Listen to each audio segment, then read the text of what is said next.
감사합니다. 네. 오늘 설교의 제목은 선교적 소명을 따르라는 것입니다. 선교적 소명을 따라 살라 하는 것입니다. 오늘 우리 시대를 지배하고 있는 정서, 분위기를 이제 감정적 분위기 그것들을 한번 얘기해 보면 저는 냉소와 광기라고 생각합니다. 냉소와 광기. 우리 시대의 가장 지배적인 정서가 뭐냐 하면 MZ들의 특징적인 이 정서가 냉소입니다. 모든 선한 것, 모든 아름다운 것, 모든 진리 이런 것들에 대해서 냉소적으로 생각하는 거죠. 근데 그렇다고 해서 또 모든 사회가 이 냉소적인 분위기로만 움직이고 있는 것 같지는 않습니다. 또 하나는 뭐냐 하면 바로 광기입니다. 극단적인 정서들이 온 세계를 지금 지배하고 휘몰아치고 있습니다. 그 덕분에 전쟁이 일어나고 있고 많은 사람들이 극단에 치우칩니다. 우리는 열정적이어야 할 것들에 열광하고 또 비웃어야 할 것들을 비웃어야 합니다. 시간을 많이 들여야 할 것들에 시간을 들이고 또 버려야 할 것들을 버려야 합니다. 우리의 돈을 투자할 가치가 있는 곳에 투자해야 하고 쓰지 말아야 될 것들에 낭비하지 말아야 합니다. 그러나 우리의 삶을 보면 오히려 선하고 영원하고 아름다운 것, 사랑인 것 이런 것들에 대해서는 냉소를 보내고 쓸데없는 것들, 결국 좀 상스러운 말로 하면 결국 똥되고 말 것들 결국은 똥되고 말 것들, 쓰레기 같은 것들에는 우리의 시간을 또 우리의 에너지와 이런 것들을 너무나도 많이 투자하고 있는 것이 또한 사실이라고 할 수 있습니다. 이 사회는 건강한 열정을 가진 사람들에 의해서 움직여지게 되는데 이 세계가 위태로운 것은 바로 이 냉소와 광기가 사회를 지배하고 있는 정서로 보이기 때문입니다. 그렇습니다. 오늘 우리 본문에서 살펴보게 되는 이 바울의 삶을 보면 바울은 목숨을 걸어야 할 것이 무엇인지를 분명히 알았고 그것에 목숨을 걸었습니다. 그리고 그럴 가치가 없는 것들이 무엇인지 알았고 그럴 가치가 없는 것들은 정말 당차게 거절하고 살아갔던 그런 모습을 봅니다. 우리는 어떻게 살고 있을까요? 우리는 정말로 영원하고 사랑으로 충만하고 가치 있고 아름다운 그것은 하나님이실 것입니다. 하나님, 그리고 하나님의 사랑, 또 하나님의 나라, 하나님의 그 메타 내러티브, 하나님 나라의 이야기, 우린 그것을 위해서 우리의 삶을 드리고 있는지, 아니면 가치 없는 것들을 우리의 삶을 낭비하고 있지는 않은지, 우리가 말로는 나눔으로는 정말 영원한 것을 위해서 우리의 삶을 드린다고 말하지만 실제 우리의 삶, 우리가 실제로 돈을 쓰고 우리가 실제로 시간을 쓰는 그 모든 일들은 과연 그 소명, 하나님이 우리를 부르신 그 부르심, 그 삶의 목적을 위해서 드려지고 있는지 우리 자신을 돌아볼 필요가 있다는 것이죠. 바울은 목적이 분명한 삶, 그것이 무엇인지를 우리에게 보여주었습니다. 그리고 그 바울은 바로 그 일을 위하여 자신의 목숨을 걸려 합니다. 오늘 본문을 이제 살펴보면 본문의 구조를 저는 이렇게 봤습니다. 오늘 끝까지 할 건데요. 16절을 보면 바울의 소명에 초점을 맞추는 삶이었고, 두 번째는 그가 선교적 삶을 살기 위해서 문화 속에서 문화 위에서 복음을 전했던 삶. 무슨 말인지 잘 모르겠죠. 그래서 이따가 설명해 드릴 겁니다. 그리고 세 번째는 복음과 함께 고난을 받는 삶을 그가 살아내었습니다. 그의 그 이러한 삶이었기 때문에 그의 선교적 삶은 많은 열매를 결국 맺게 되었고 또 불멸의 이름을 그가 갖게 되었다고 저는 생각합니다. 그래서 그리스도인의 선교적 소명이 있는데요. 이건 이제 이따가 차차 다루도록 하겠습니다. 그래서 잠깐 숨겨놓겠습니다. 네. 네. 네, 오늘 본문에 보면 바울은 밀레도를 떠나서 밀레도에서 이제 에베소 장로들을 초청해서 마지막 작별 설교를 하죠. 그리고 이제 떠납니다. 로도 바다라를 거쳐서 두로에 도착합니다. 그 두로에서는 거기에서 제자들을 찾아서 만납니다. 바울은 어디에 가든지 누구를 찾았습니까? 그리스도인을 찾았습니다. 그리고 그들과 교제를 나누어서 코이노니아를 나누었습니다. 여러분 우리도 이 바울의 본을 본받을 필요가 있습니다. 그래서 여러분의 직장에서나 여러분의 사는 곳에서 그리스도인을 찾으셔야 합니다. 찾으시고 영적인 교제를 나누실 수 있도록 그리스도인들을 만나고 그들과 모임을 갖거나 만남을 가지는 것, 코이노니아를 가지는 것, 그것은 우리의 선교적인 삶에 굉장히 중요한 부분이라고 할 수 있습니다.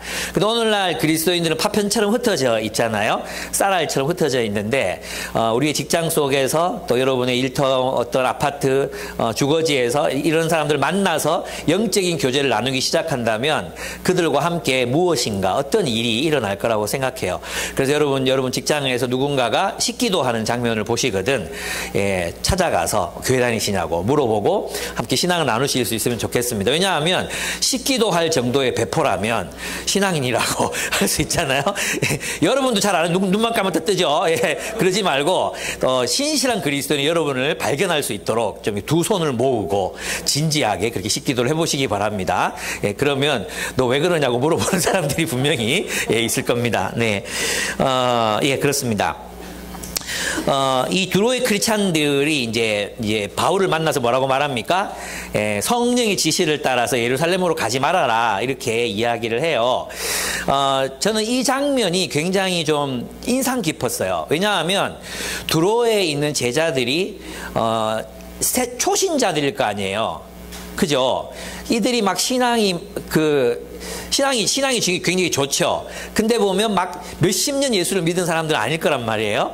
그런 걸 생각해 보면 이 초대교회의 영성이라는 게 얼마나 깊이 있었는가. 그들이 계속 기도하는 사람이었어요. 아마도 바울을 위해서 기도했겠죠. 바울을 위해서 기도하는데 공동체 사람들 전부가 예루살렘 가면 큰일 난대 라고 영적인 공감대가 형성되고 있었다는 거잖아요. 저는 이것에서 초대교회의 영성이 얼마나 뛰어났는가 이런 것들을 좀 느낄 수 있는 것 같아요. 그들은 이제 초창기부터 성령의 인도하심을 받는 것, 성령의 귀 기울이는 것을 아주 일상적으로 이제 행하고 있었다는 것을 알 수 있습니다.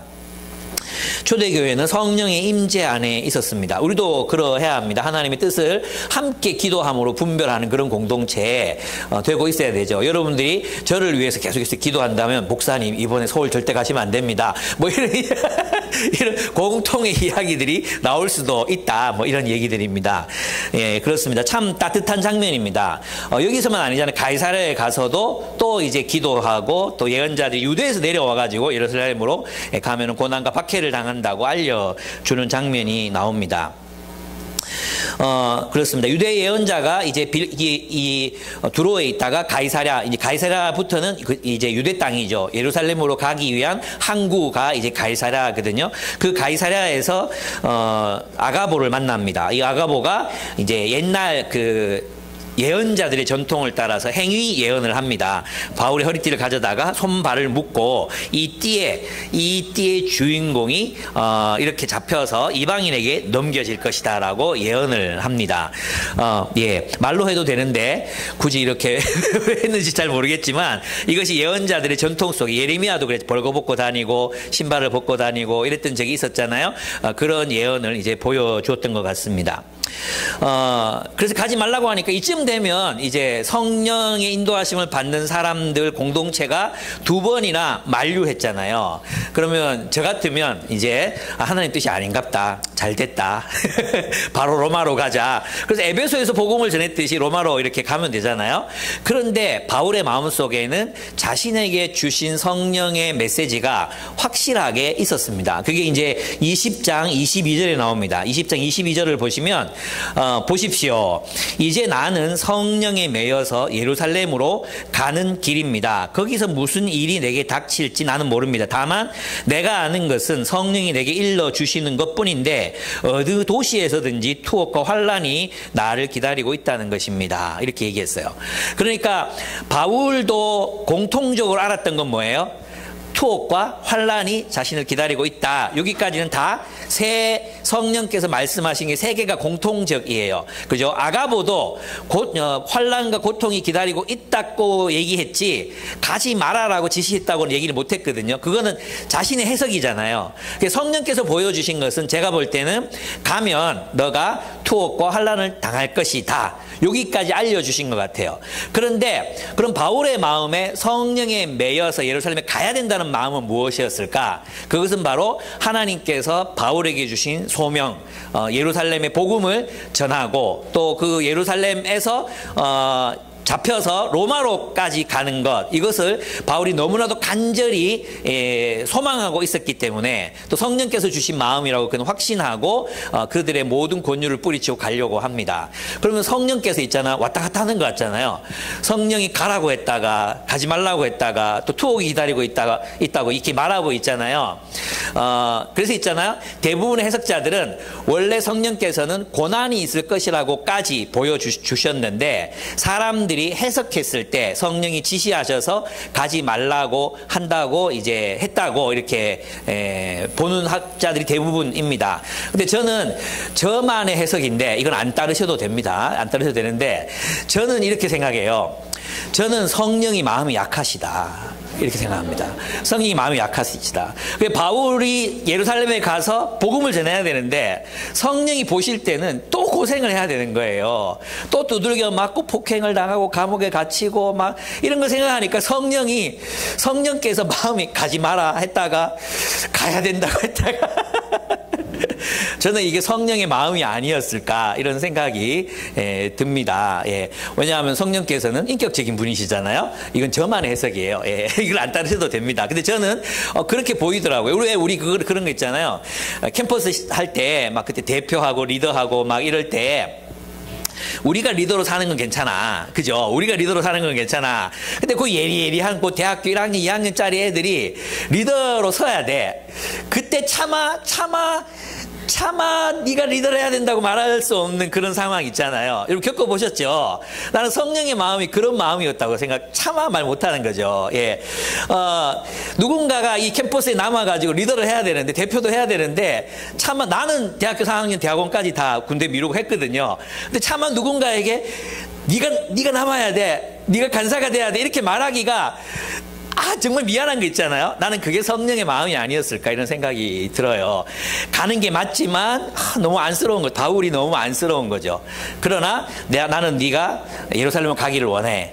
근데 거기 가면 너 진짜 두들겨 맞고 또 힘들 거야. 그래도 갈래?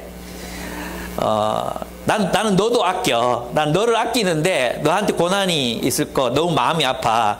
그래도 갈래? 그 선택은 누구한테 달렸어요? 바울에게 달렸어요. 바울이 가지 않아도 제 생각에는 성령께서 이 새끼가 내가 시키는 대로 안 하고 이렇게 하실 분이 아니었다고 저는 생각해요. 근데 바울 안에 있는 그 뜨거운 열정이, 그 소명에 대한 헌신이 결국은 예루살렘으로 가게 만들었고 그것은 성령께서도 막지 못하시는 그런 바울의 열심이었다고 저는 믿습니다. 바로 우리에게 이런 게 있는가? 저는 이것을 여러분과 저가 나누고 싶었어요.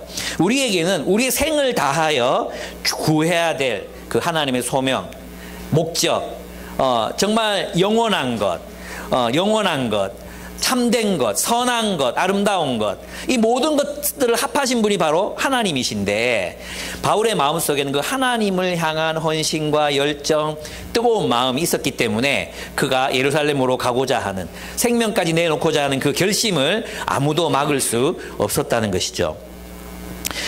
여러분에게는 이게 있습니까?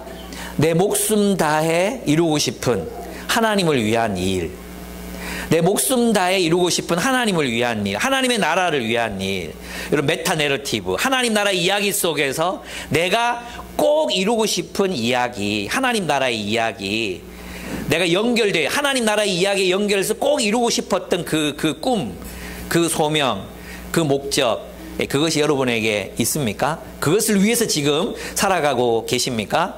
그것을 위해 돈과 재정과 시간을 사용하고 계십니까? 어떻습니까? 결국은 쓰레기가 되고 말 또는 똥 되고 말 그런 것들을 위해서 우리의 시간과 돈과 에너지를 너무 많이 쓰고 계시지는 않습니까?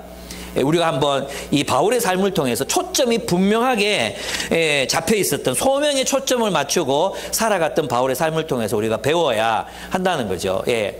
그런 점에서 바울은 극단적인 인물이었습니다. 예. 근데 우리는 어떻습니까? 극단적으로 헌신하는 사람들, 극단적으로 하나님 앞에 자신을 드리는 사람들을 보면 부담스럽죠. 꼭 저렇게 살아야 돼? 쉽지 않습니까? 꼭 저렇게 살아야 돼? 이런 생각이 들지 않습니까? 여러분, 저는 냉소적인 삶보다는 그런 삶이 더 낫다고 생각합니다. 여러분 어떻습니까? 예. 오히려 열심히 하는 사람들, 열심히 주를 위해 사는 사람들을 보면서 꼭 저렇게까지 해야 돼? 이런 마음이 우리에게 들고 있다면 우리는 어쩌면 우리의 마음이 식어가고 있는지도 모르겠습니다. 예. 근데 또 우리는 있잖아요. 스타 이런 거에 또 열정을 내잖아요. 스타리그 이런 데 또 우리가 열정을 내잖아요. 예, 여러분 무엇을 위해서 예, 그렇습니다. 예, 그러면 이제 우리가 살펴봐야 되는 게 있습니다. 그럼 바울은 무엇을 위해서 목숨을 걸었는가 하는 것이죠. 바울은 무엇에 목숨을 걸었는가? 그것은 성령이 바울을 통해서 일으키시고자 하셨던, 성령이 바울을 통해서 행하고자 하셨던 일들을 살펴보면 알 수 있습니다.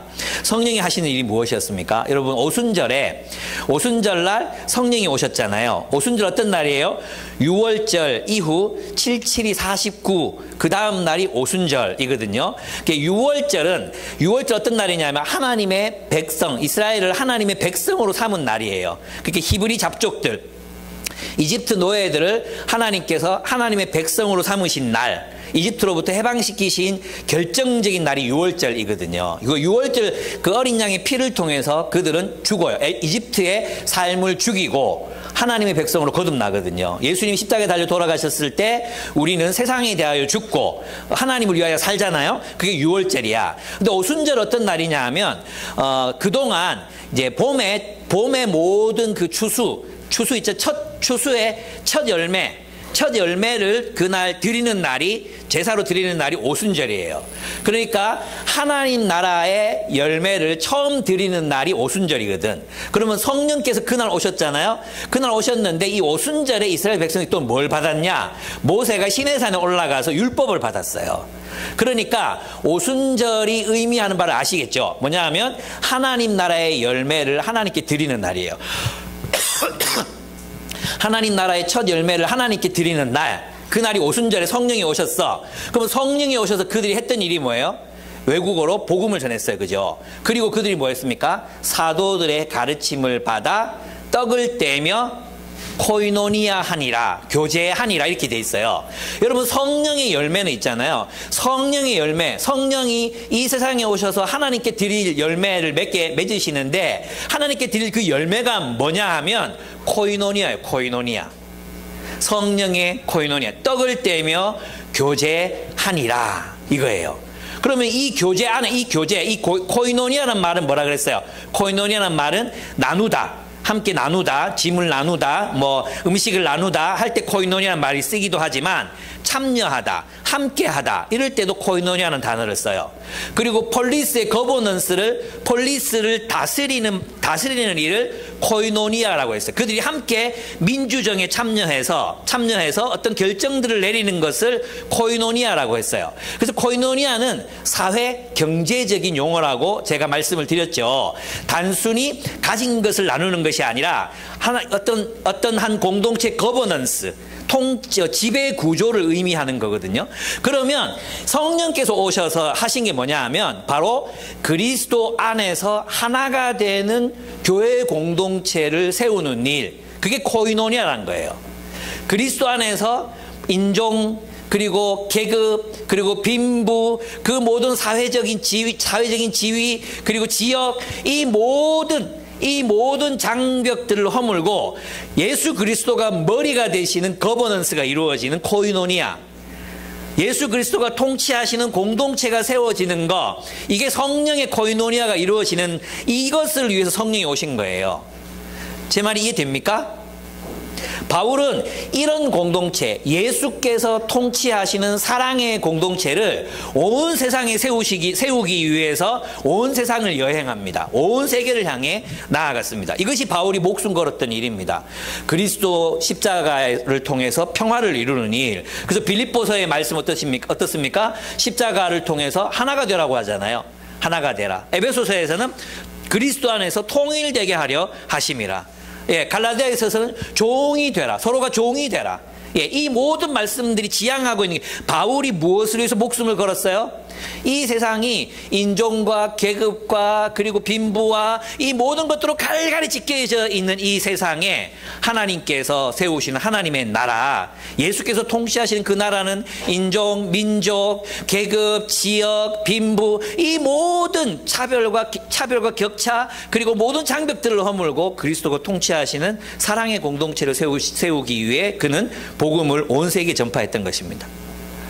그러면 바울의 소명은 온 세계에 이렇게 오늘날도 이것처럼 선교사가 된다는 것은 그런 의미잖아요.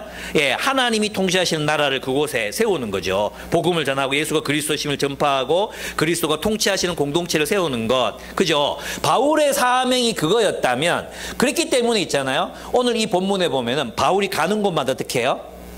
울잖아요. 내가 저 예루살렘으로 가야 된다 하니까 사실 바울과 그 교회 공동체 두로에 있는 제자들 그리고 가이사랴에 있는 제자들 이 제자들이 시간을 오랫동안 보냈던 사람이 아니거든요. 시간을 많이 보냈기 때문에 정이 들어서 그런 게 아니거든요. 그들은 오직 그리스도 안에서 하나됨을 확인했거든요. 그죠? 거기는 두로는 어디입니까? 저 이방인 그리스 지역이잖아요. 가이사랴는 유대인들이잖아요. 그들이 그리스도 안에서 하나가 되는 것입니다. 그게 코이노니아예요. 바울이 보여줬던 코이노니아. 그러한 공동체를 세우기 위해서 바울은 목숨을 거는 거예요. 예. 목숨 걸만하지 않습니까? 여러분, 이 코이노니아가 이루어지는 이 일, 이거는 정말 놀라운 일이거든요. 네. 그렇습니다. 그러면 바울은 이 소명을 위해서 예루살렘으로 가고자 합니다. 그곳에서 극심한 고난과 결박이 있다는 걸 알면서도 그는 예루살렘으로 가기를 고집합니다. 그렇습니다. 그렇다면 우리는 바울은 온 세계에 이런 공동체를 복음을 전해서 세우는 것이 목표였다면 우리는 어떻습니까? 우리는 세워져 있는 공동체잖아요. 우리는 주님께서 세우신 공동체잖아. 그럼 우리가 여기에서 실현해야 될 그 소명이 뭘까? 제가 깊은 묵상을 통해서 이 5가지를 생각을 해봤습니다. 첫째는 뭐냐 하면 그리스도의 몸된 교회가 되는 것입니다. 그리스도 안에서 하나가 되는 공동체를 이루는 것입니다. 결국 우리가 목숨 걸고 이루어야 되는 게 뭐냐? 우리의 관계들 속에서 하나님이 통치하시지 않는 영역들을 발견하고 사랑의 관계들로 그 관계를 회복시켜 가는 것입니다. 예. 우리가 목숨 걸어야 될 건 바로 거기에 있습니다. 예. 뭐라고요? 사랑하는 거라고. 그래서 우리가 편견 또는 욕심, 그 성경에서 제일 많이 얘기하는 게 뭐예요? 서로를 용납하라, 환대하라, 용서하라, 그리고 사랑하라. 이렇게 하는 거잖아요. 그죠? 왜 그렇게 하셨겠어요? 그리스도가 통치하시는 나라가 돼야 되니까.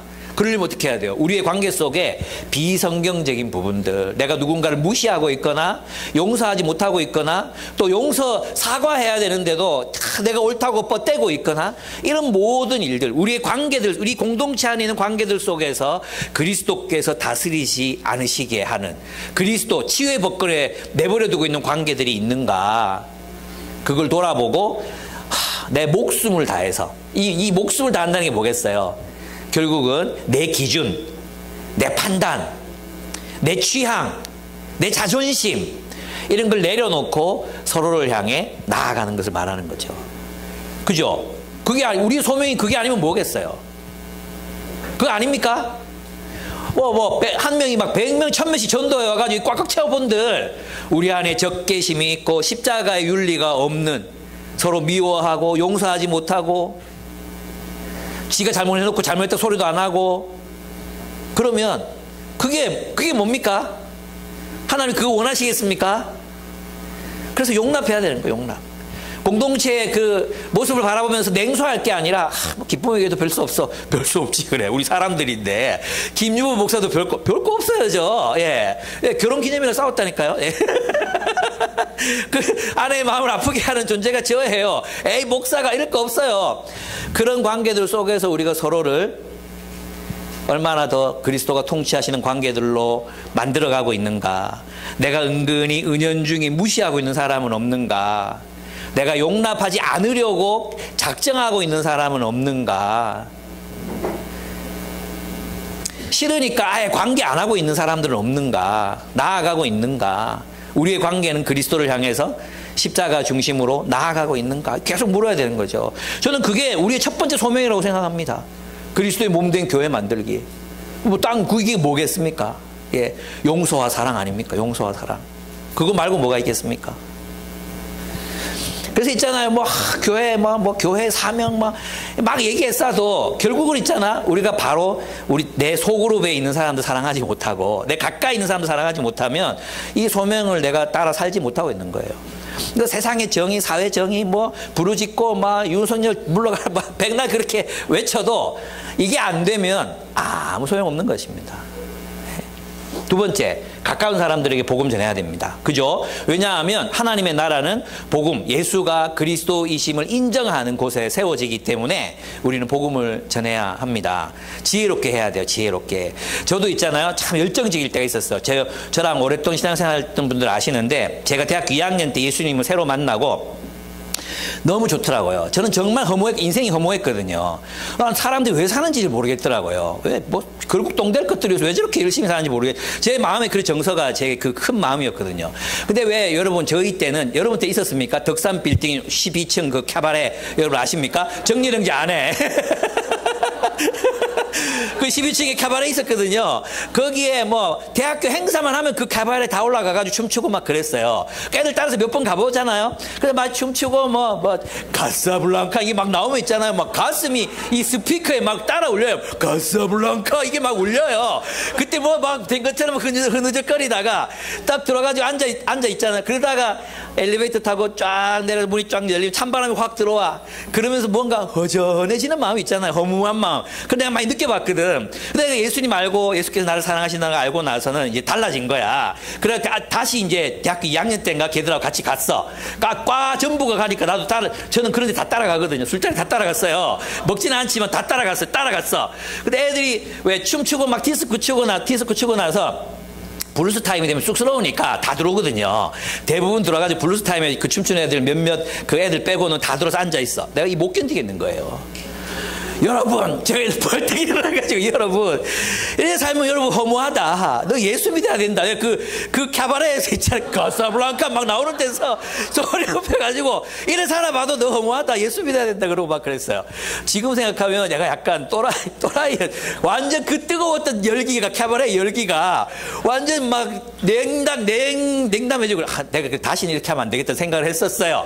근데 있잖아요. 그때 무슨 생물학 시간인가 어떤 시간에 인문관 강당에 있었던 교수님이 진화론이 맞으면 하나님이 없다 이런 막 가르침을 하는 거예요. 나 너무 열받았어요. 그래가지고 그 교수 찾아가서 막 토론하고 막 이랬어요. 저희 지도 교수가 이제 그 미생물학 지도 교수가 있었거든요.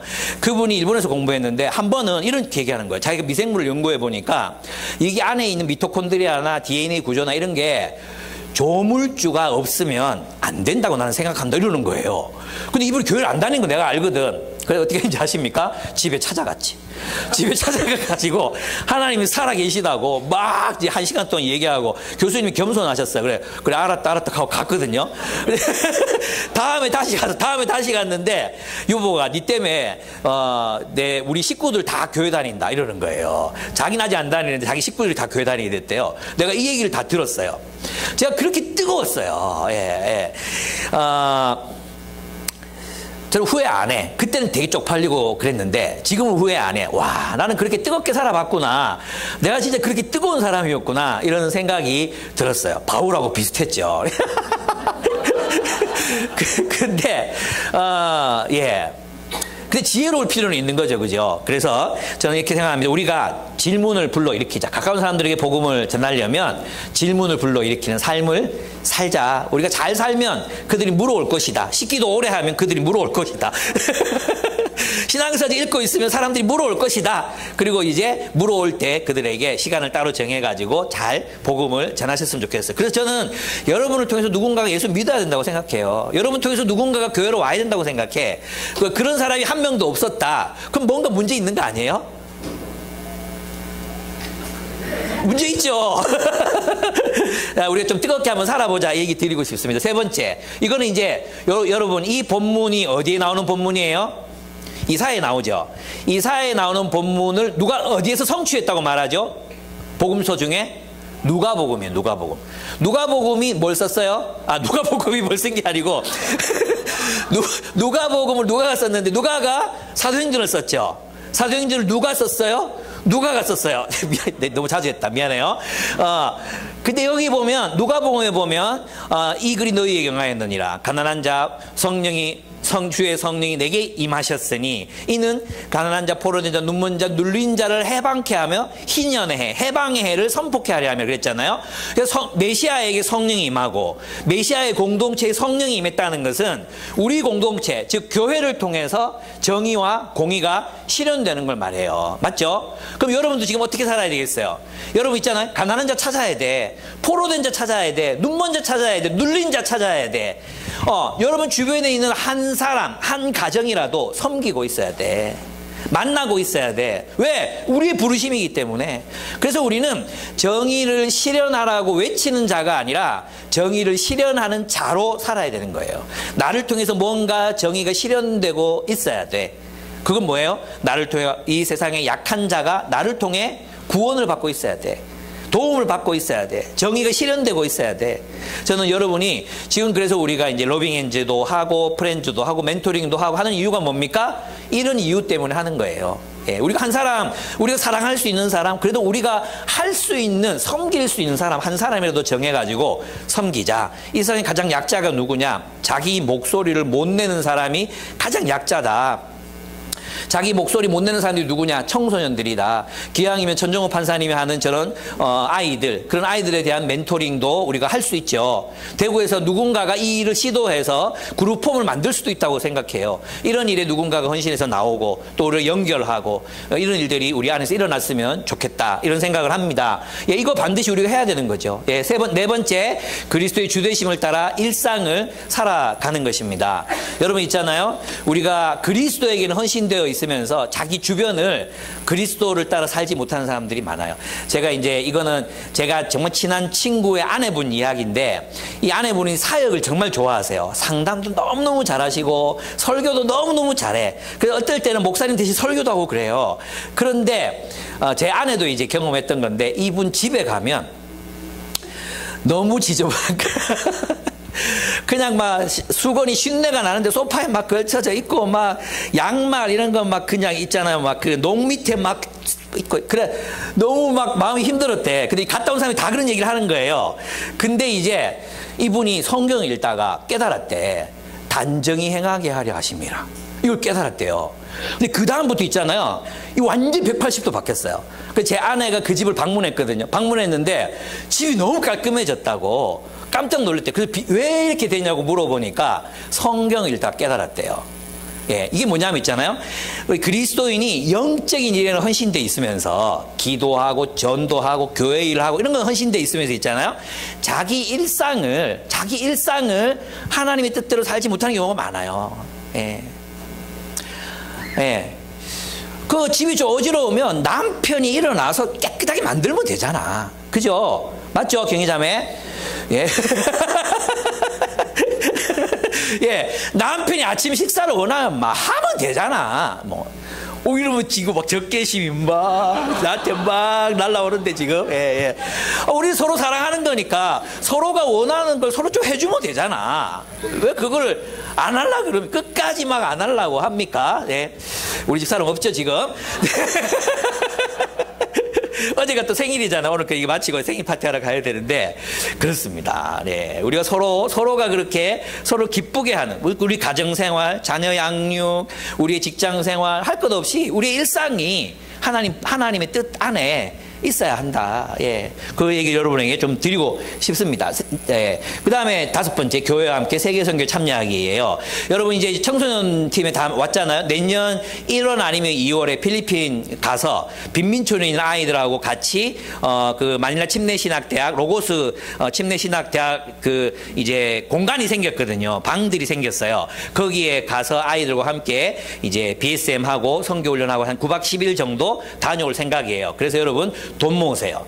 돈 모으시고 이제 통장도 따로 만들어서 한 달에 한 7만 원, 5만 원에서 7만 원 정도 모을 테니까 그때 보내주시면 감사하겠습니다. 네, 그 빈민 애들은 돈이 없어요. 우리가 걔들 숙박비 다 될 건데 다행인 것은 이제 숙박 시설이나 이런 건 정해져 있기 때문에 이제 거기서 사람 써서 이제 밥 하는 것만 하면 되거든요. 그래서 돈은 그렇게 많이 안 들 것 같아요.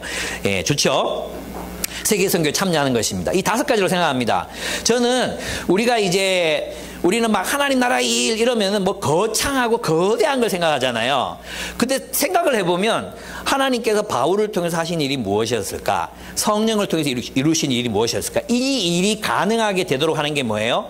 코이노니아, 하나님 나라의 거버넌스. 거버넌스가 뭐냐 하면 지배 구조라는 뜻인데 그냥 기업의 지배 구조, 그 다음에 여기 유대인들의 지배 구조, 또 로마인들의 지배 구조가 있잖아요. 그런 지배 구조가 아니라 성령이 지배하시는, 그리스도께서 성령을 통해서 다스리시는 공동체의 모습이 다른 공동체들과는 다르게 나타나야 된다 이거예요.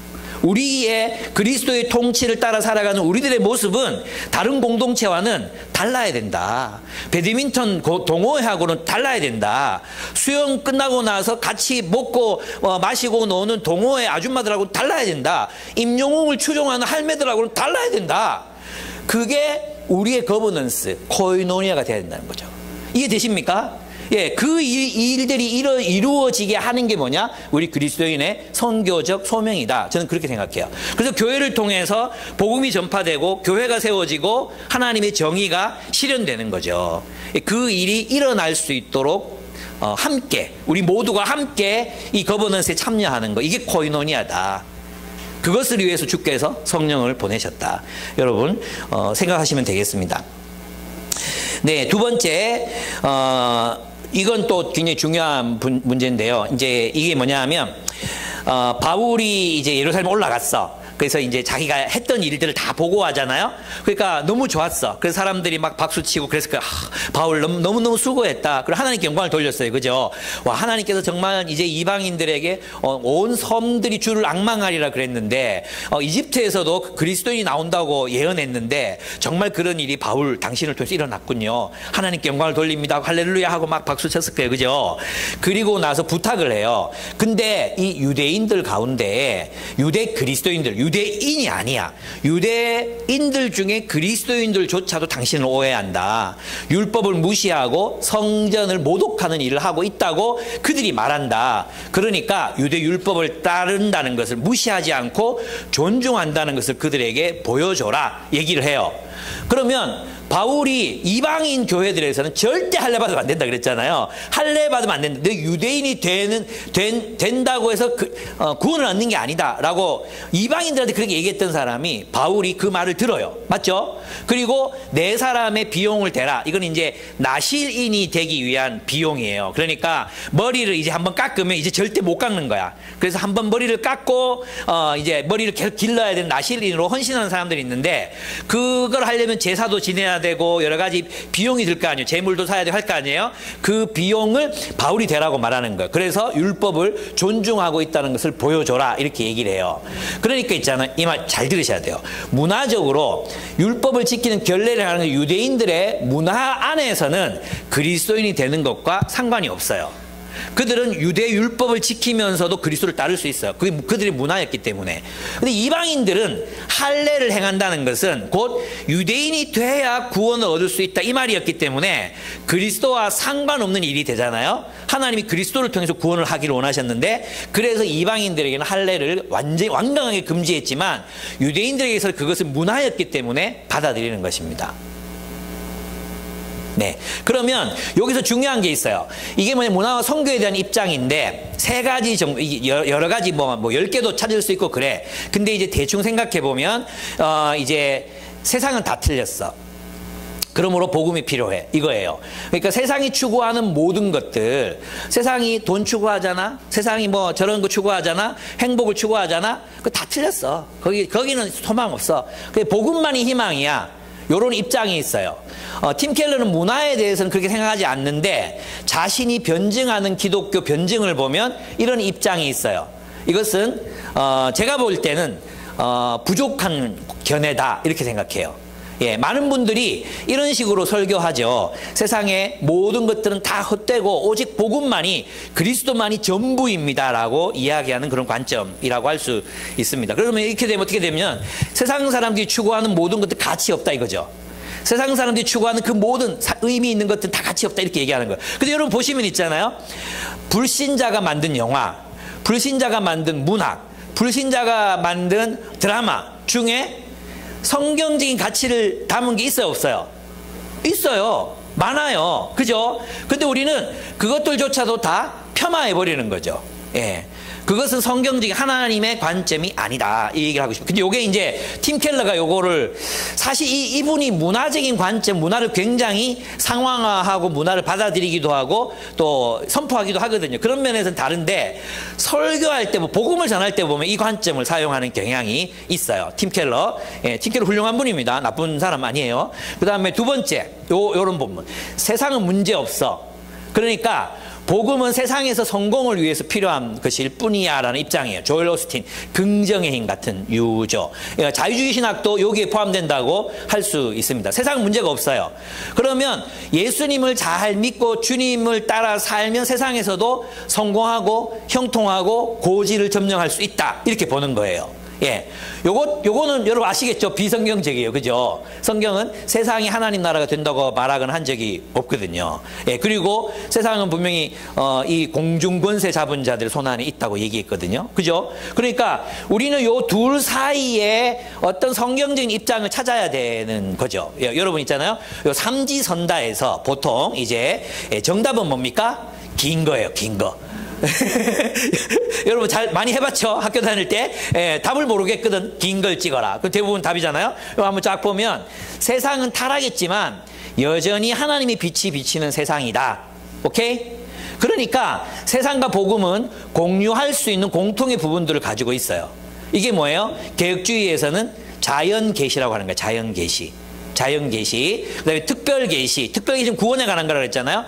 자연계시가 존재한다는 건 뭐냐 하면 세상에도 여전히 선한 게 있다는 거예요. 그러니까 우리가 그리스도의 진리는 태양이지만 이 세상의 모든 진리들은 촛불이다 얘기했잖아요. 그러니까 우리는 불교에서 배울 수 있는 게 있을까요, 없을까요?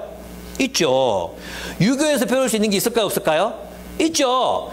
과학의 발전을 통해서 성경 해석에 도움이 되는 게 있을까요, 없을까요? 있죠. 있다고 봐야 되는 거죠. 그래서 있잖아요.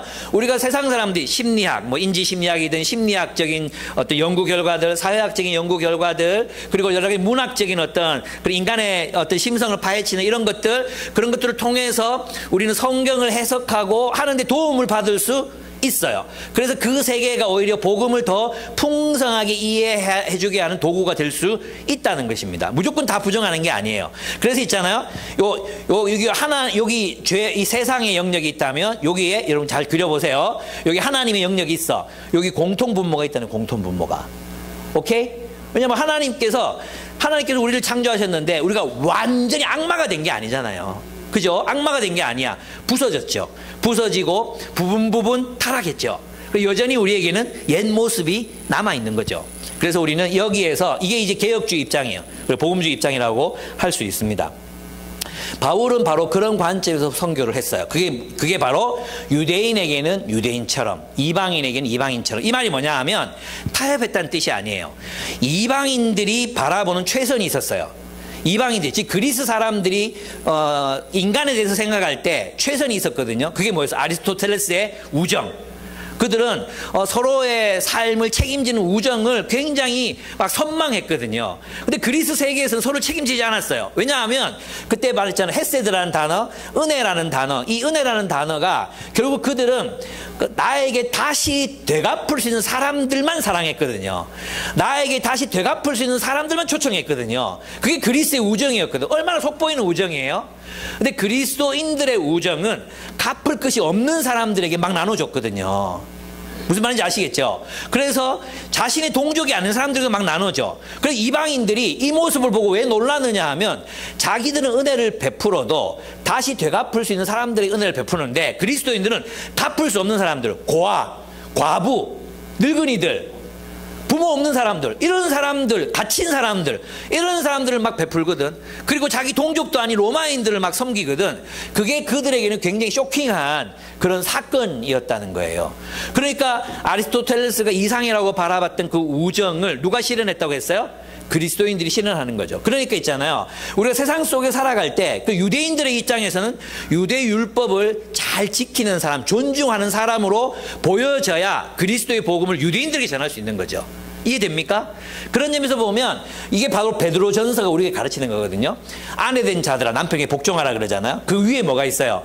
제도에 인간이 만든 모든 제도에 복종하라 이렇게 얘기하거든요. 인간이 만든 모든 제도 왜 합니까? 선교적 목적으로 하는 거예요. 여러분 가부장 제도는 하나님 뜻이 아니에요. 노예 제도가 하나님 뜻이 아니듯이 가부장적인 제도도 하나님 뜻이 아니야. 근데 그 초대교회를 살아간 사람들에게 가부장 제도를 거부한다는 것은 곧 죽음이었어요. 그죠? 여성들도 가부장 제도를 부정하고 살아갈 수 있는 사람이 없거든. 다 창녀가 되거나 버림받으면 창녀가 되거나 하는 길밖에 없었거든요. 거지가 되거나. 그러니까 가부장 제도는 필요악이었던 거죠. 그렇지만 바울이 그 여인들에게 뭐라고 말합니까? 남편에게 복종해라. 왜냐하면 그것이 그리스 이상이었거든. 근데 거기서 복종하는데 끝이는 게 아니라 그리스도를 위하여 하라고 말하는 거예요. 종들도 마찬가지예요. 그들이 노예였지만 노예로서 순종하라고 말하는 게 아니에요. 너희는 하나님의 종인 것을 기억해라. 하나님의 종이 누구예요? 모세요, 모세. 예레미야. 그러니까 하나님의 종임을 기억하라는 것은 너희가 너희의 오이코스, 너희의 그 가문 안에서 종 노릇을 하지만 종으로 그치는 것이 아니라 종의 역할을 넘어서서 초월해서 하나님의 뜻을 행하는 자로 살아라. 이렇게 얘기했단 말이에요. 그러니까 있잖아요. 우리의 선교적 삶이 뭐냐? 우리가 누가 봐더라도 있잖아요. 우리의 삶이 이방인들, 세상에서 아직 하나님을 알지 못하는 사람들 우리의 삶을 봐도 와, 저 사람들 사는 것처럼 한번 살아보고 싶다. 이런 마음이 들어야 된다는 거죠. 그들 넌 크리스찬들 우리 집에 초대했을 때도 이 집은 뭐 돈도 많이 안 썼는데 굉장히 깨끗하다. 향기로운 냄새가 나네. 뭐 이런 게 느껴져야지 아줌마들이 와서 커피도 있잖아요. 대접하고 있잖아요. 이거 어디서 만들었어요? 뭐 이렇게 할 수 있잖아요. 꼭 비싼 걸 해야지 그런 게 아니라 우리 형제들이 직장에서 일을 할 때도 탁월함이 있어야 되는 거죠. 뿐만 아니라 그 탁월함 없어도 돼. 탁월함이 없으면 성실하면 돼. 성실하면. 그리고 그 성실함으로 누군가를 또 섬기고 돕고 다른 이들과는 다른 삶을 살아야 된다는 거예요. 이해됩니까? 그러니까 우리가 이게 바로 뭐냐 하면 세상은 타락했지만 문화와 선교에 대한 입장. 우리는 세상 속에서 바울이 유대인들에게는 유대인으로 인정받았고 이방인들에게는 이방인의 이상으로 인정받았다는 거죠. 여러분 그리스 사람들은 검투사들을 정말 존경했거든요. 어떻게 저렇게 목숨을 내놓고 용감하게 싸워도 죽을 수 있는가 뭐 이러면서 기록하고 있거든요. 그런데 그 검투장에서 그리스도인들이 그 원형 경기장 안에서 맹수들의 습격을 두려워하지 않고 오히려 약자들을 도망가지 않고 약자들을 돌봐주고 자기가 먼저 물어뜯기면서도 약자들을 돌봐주는 그런 용기를 보고 수많은 사람들이 그리스도인이 되거든요. 그 용기, 그리스 사람들이 생각했던 그리스의 그 용기, 덕 이런 것들을 결국 그리스도인들이 성취해냈기 때문에 사람들이 그리스도인들을 존경하고 그리스도인이 되었던 것입니다. 우리도 마찬가지예요. 우리도 우리 가문에, 우리 집안에, 우리 회사에, 또 우리의 어떤 직장에, 우리 그 직장인들이 생각하는 이상이 있거든요. 이상. 그 나쁜 이상 말고 죄 지으면 안 되지. 그런 나쁜 이상들 뭐 술 많이 먹어서 인정받아라 이런 거 아니고, 예, 그런 이상들이 있잖아요. 그런 이상들을 그래도 존경받을 만한 그런 위치에 서라는 것입니다. 왜? 그리스도를 위해서. 아시겠죠? 네. 나는 못하고 있는데 괜히 예수 믿어가지고 진짜 할 일이 너무 많아지는 것 같지 않습니까?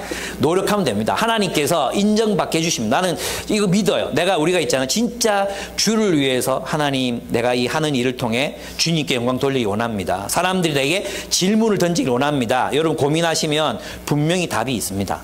저는 하나님께서 그 길을 열어주신다고 믿습니다. 그렇습니다. 세 번째 마지막입니다. 이제 복음과 함께 고난을 받으라는 것입니다. 네, 고난이 뭔가? 바울은 이제 이 바울이 당했던 고난이 뭐예요? 바울 주변에는 사람이 없어요. 유대인들, 바울이 유대인이잖아요. 바울이 이방인 선교했다고 이방인이 된 게 아니라 유대인이잖아요. 근데 유대인들 중에도 누구한테 사랑받아야 되겠어요? 유대 그리스도인한테 사랑받고 싶을 거 아니에요. 근데 본문에 보면 유대 그리스도인들이 당신을 오해한다. 율법의 열심인 자들이 당신을 오해한다. 완전 오해였거든. 바울의 말을 들어보면, 바울의 삶을 보면 알 수 있을 텐데, 그들은 이해하려고 하지 않고 바울을 적대시했습니다. 그래서 극단적인 선택을 해야 되는 상황이 됐던 거죠. 또 이방인들 어떻습니까? 이방인들, 유대인들은 바울을 죽이려고 합니다. 오해죠. 드로비모를 데리고 성에 예루살렘 성을 다녔는데 성전에 들어갔다. 성소를 지나갔다고 보는 거예요. 왜 예루살렘 성전에 보면 이방인들이 이 선을 넘으면 반드시 죽임을 당한다. 팻말이 있었거든. 근데 그것을 더럽혔다고 생각하는 거죠. 예, 그들의 정결 예법에 따라서. 그래서 바울이 오해를 받습니다. 근데 있잖아, 모여가지고 막 죽이려고 하는데, 여기 어디 앞에서 봤던 듯한 장면이 나오잖아요. 저들이 왜 이렇게 모였는지 몰라. 서로 막 혼란을 겪고 있잖아요. 그러니까 누가가 지금 보고 있는 게 뭐예요? 그리스의 민주정이라고 하는 것도 웃기고, 유대인들이 율법을 지킨다고 말하면서 죄 없는 자를 폭행하고 죽이려고 하고 왜 모였는지도 모르지 떠들고 있는 그 형태는 유대인이나 그리스인이나 똑같다. 이거예요. 그들의 코이노니아는 실패했다.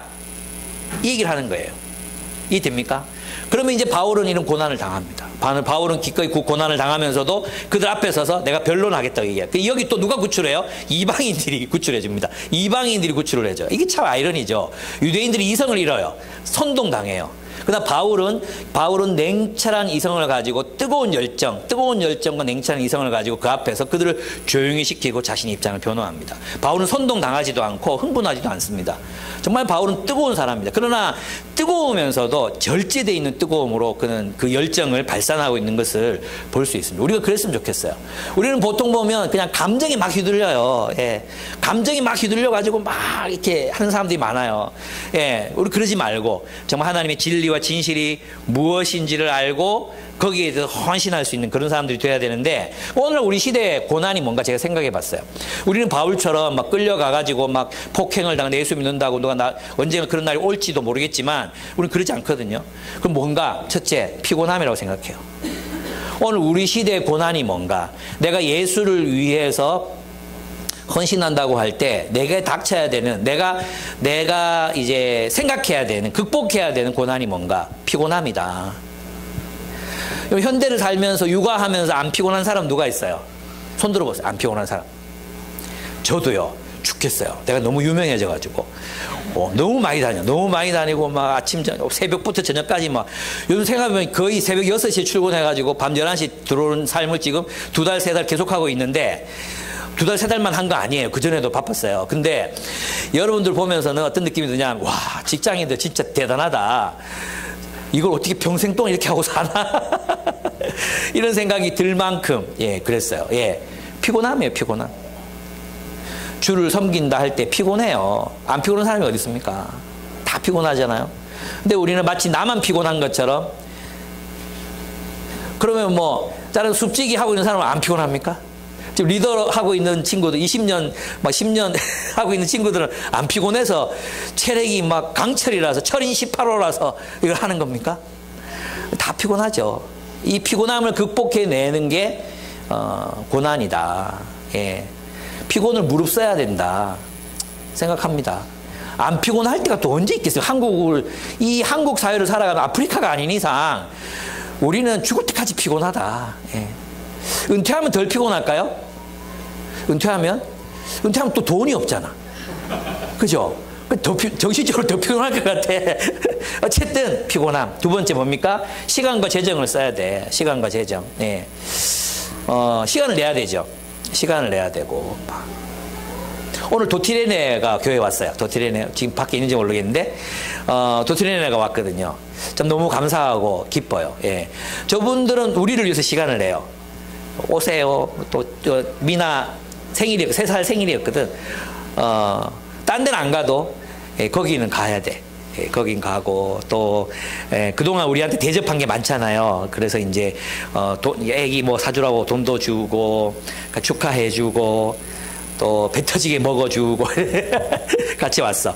근데 저희는 사랑받는 게 더 커. 도티레네가 우리를 더 뜨겁게 사랑해줘. 그래서 너무 감사해. 그날도 이제 베트남 친구분이 왔어요. 대가대에서 약학을 하는 친구가 왔는데 우리에 대해서 묻더 저 사람도 누구냐고. 그러면 이제 대충 느껴지는 게 어떤 거냐 하면 목사 조심해라 이렇게 얘기하는 것 같았어요. 목사 조심해라. 목사들 뭐 이렇게 하는 것 같더라고. 그런데 이쪽에서 뭐라 얘기하느냐면 두 단어가 들리는데 미나 병원 이 단어가 들렸어요. 베트남은 미나 병원. 미나 아플 때 우리는 미나가 아프면 병원에 항상 같이 가주거든요. 다른 스케줄을 빼고라도 같이 가주고 이렇게 했거든요. 그걸 얘기하면서 눈물을 글썽거리길래 참 우리가 주는 것보다 받는 게 너무 많구나 이 생각을 했어요. 예. 우리가 누군가에게는 그런 사람이 돼야 된다. 세 번째 우리의 고난은 뭐냐? 마음 쓰는 거다. 마음 쓰는 거. 그죠? 누가 싸웠다. 나무 싸우는지 말지. 사실 있잖아. 아파트에서 막 옆집에 막 싸우는 소리 나잖아요. 그게 우리 집에 크게 들리지 않는 한 크게 마음 쓰지 않아요. 그죠? 누가 싸우나 보다. 야, 오늘 자 되게 많네. 이런 느낌이 있잖아. 계속되면 한번 찾아 올라가야 봐야 되겠지. 근데 우리는 그리스도인이잖아요. 마음 쓰이잖아요. 누가 뭐 힘들다 하면 그게 마음 쓰이고, 누가 또 이렇게 화해 못하고 있다 그러면 그게 또 마음 쓰이고, 안 그렇습니까? 그게 고난이에요. 그게 마음 쓰기 싫지. 그러나 그 마음 쓴 그 자체가 고난이라는 것입니다. 오해와 비난. 이건 바울의 입장이 오해와 비난다. 여러분 리더로 산다는 게 있잖아요. 오해 받는다는 걸 의미하는 거고 비난 당한다는 걸 의미하는 것입니다. 예. 여러분이 칭찬만 듣고 리더를 하거나 뭐 그럴 수 없어요. 예. 오해받기 싫어서 나 리더 안 할래요. 뭐 그런 거 없어요. 예. 우리의 모든 한계가 다 드러나는 자리가 이제 그리스도인들 영적 리더십의 자리잖아요. 안 그렇습니까? 예. 우리 가정의 모든 모습이 다 드러나고, 그리고 뭘 결정할 때도 오해를 받고, 뭐 예. 그렇게 험불해지는 게 리더의 삶이라는 저는 생각이 듭니다. 그래서 자존심 센 사람들은 리더 하면 안 돼. 리더 못 해요. 예. 얼마나 거슬리는 게 많은데요. 예. 얼마나 오해를 많이 받게 되는데요. 그걸 여러분이 알고 리더로 그동안 헌신해 주셨어요. 예, 우리 요셉산지 이렇게 또 요사산지 이렇게 돌아보면 사역에 인볼브 안 돼 있는 사람이 거의 없어요. 예, 진짜 멘토링을 하고 있든지 뭐라도 다 하고 계시잖아요. 그래서 저는 여러분들이 너무 정말 훌륭하다고 생각하고, 이 훌륭한 교회에 제가 목회자라는 사실이 또 제가 또 훌륭하다고 생각하고 사실 이제 지난주 금요일 날 제가 어디 갔냐? 금요일인가? 화요일이었나? 예. 화요일이었어요. 요 화요일 날. 그때 이제 서울에 예수 향남교회라는 굉장히 유명한 큰 교회가 있어요. 그때 뭐 3년만 2,000명 된 그런 교회가 있는데, 그 교회에서 우리가 하고 있는 일들에 대해서 이야기를 해달라. 우리 교회, 기쁨의 교회 이야기를 해달라 그래가지고 교역자 수련회를 갔어요. 교역자 수련회. 그러면 한 뭐 몇 명 모였겠어요? 예. 한 30명 모여 있더라고, 이렇게. 사람들이 20명 모여 있었던 것 같아요. 청년부인가 그냥 다 교역자들이었어요. 그분들 앞에서 제가 이렇게 얘기를, 우리 교회가 하고 있는 이야기들을 이렇게 들려드렸거든요. 근데 이제 담임 목사님, 정갑신 목사님께서 뭐라고 얘기했냐면, 우리 교회는 교회가 되어가고 있는 교회라면 기쁨의 교회는 교회로 시작한 교회라는 느낌이 든다. 이렇게 얘기했어요. 그래서 제가 그렇다라고 얘기했어요. 그래서 거기서 그 교회가 우리보다 10배 큰 교회인데 우리가 하고 있는 얘기를 들려드렸을 때 많은 분들이 와서 묻고, 많은 분들이 와서 질문하고 이랬거든요. 그래서 너무 감사했어요. 우리가 그래도 제 길은 제대로 가고 있구나. 이 길을 끝까지 가느냐 못 가느냐는 우리의 이제 선택이지만 이 길을 제대로 가고 있구나. 이런 생각이 들어서 정말 기뻤습니다. 네. 그래서 여러분 교회를 지금 선택하려고 하시고 있는 분들은 그래도 이만한 교회 없다 이렇게 생각하시고 딴 데 가지 마라. 같이 하자 좀. 같이 하나님 나라 공동체 좀 세워보자. 좀 고난도 받고 좀 하자. 그 얘기를 여러분에게 드리고 싶어요. 예, 고난 그러면 우리 집사람을 또 말하지 않을 수 없잖아요. 우리 집사람 진짜 고생 많이 했습니다. 진짜 고생 많이 하고 지금 돌아보면 그때는 진짜 재밌었거든요. 개척할 때도 재밌었고 애 낳고 얻고 다니고 할 때도 재밌었고 정말 즐거웠어요. 근데 지금 이렇게 돌아보면 와, 그때 진짜 고생했네 이런 생각이 들어요. 예. 제 아내는 이제 제가 교회 처음 개척하고 월급 50만 원 나올 때 생활을 할 수가 없으니까 까치길짓기 그거 했잖아요. 그거 하면서 이제 그 모둠 수업을 하려면 책을 한 보따리씩 짊어지고 가야 돼. 근데 대명동에서 어디까지 간지 아십니까? 성서에 그 학원이 있거든. 성서에서 이제 근무하고 나와가지고 농공까지 가요, 농공. 버스를 2번, 3번 타고, 한 아파트 지나서 또 그 무거운 거 들고, 또 다른 데 가서, 겨울에 또 다른 데 가서 수업하고, 그때 애들도 있었고 그랬잖아요. 예. 들으셨죠, 아내한테서. 막 이제 성경 공부하고 주부 모임 하러 다니면서 애 하나 손잡고 애 하나 등에 업고 애 하나 안고 버스를 타고 자리에 앉았는데 둥근 거울 있잖아요. 블루 거울. 그 블루 거울 이렇게 보니까 되게 참 가녀린 여자가 애를 셋이나 안고 참 고생한다 하고 거울을 봤는데 그게 자기더래. 그래서 너무 슬퍼가지고 눈물이 왈칵 쏟아졌는데 하나님께서, 우리 아내는 그런 경험이 많거든. 하나님께서 남영아 고맙대, 남영아 고마워 이렇게 말씀하신 거 듣고 그 이후로 또 하나도 힘들지 않았대요. 그래서 저는 있잖아요, 제가 목회하면서 저는 복 받았다고 생각하거든요. 진짜 그렇거든요. 근데 저는 어떻게 믿냐 하면 정말인데 하나님이 김남형 씨를 사랑해서 저를 복 주신다고 생각해요. 마치 사라를 사랑해서 아브라함을 구출해 주셨듯이 저는 제가 한 게 아무것도 없어요. 진짜 아내 때문에 이 모든 영광을 하나님 아내에게 돌립니다. 아내 때문에 이 모든 일들이 일어났다고 저는 생각하거든요. 이건 제 겸손의 말이 아니고 진짜예요, 진짜. 예. 그러니까 왜 나이 들면서 있잖아, 그런 생각 들잖아.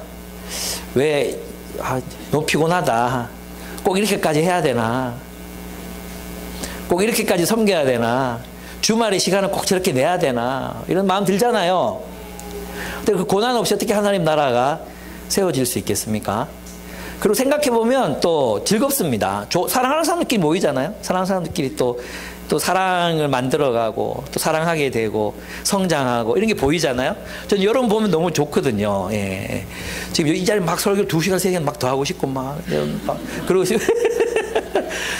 여러분 너무 좋아요. 한 사람 한 사람 좀 의미 없는 사람이 없고 좀 너무 좋거든요. 예. 그래요. 저 유명해지는 거 한 개도 안 기뻐요. 여러분이 너무 좋아요. 여러분 사랑하고 진짜 그렇습니다. 하나님 나라에 헌신한다는 건 바로 그 관계들에 헌신한다는 뜻입니다. 조직에 헌신하라, 기쁨의 교회라는 단체에 헌신하라, 그런 게 아니라 정말 사랑의 관계. 우리가 어색해졌으면 정말 목숨 걸고 다시 회복하고 사랑하고, 우리가 좀 뭔가 서로 좀 이렇게 뭔가 소원했다고 느끼면 만나자고 하고, 그거에 헌신하는 거, 그게 평화 아닙니까? 평화의 공동체를 이루는, 그리스도 안에서 하나가 되는 거. 그것을 위해서 우리가 함께 살아갔으면 좋겠다. 예. 그래서 열매를 맺었으면 좋겠다. 그 얘기로 여러분께 함께 드리고 싶습니다. 우리 함께 기도하겠습니다.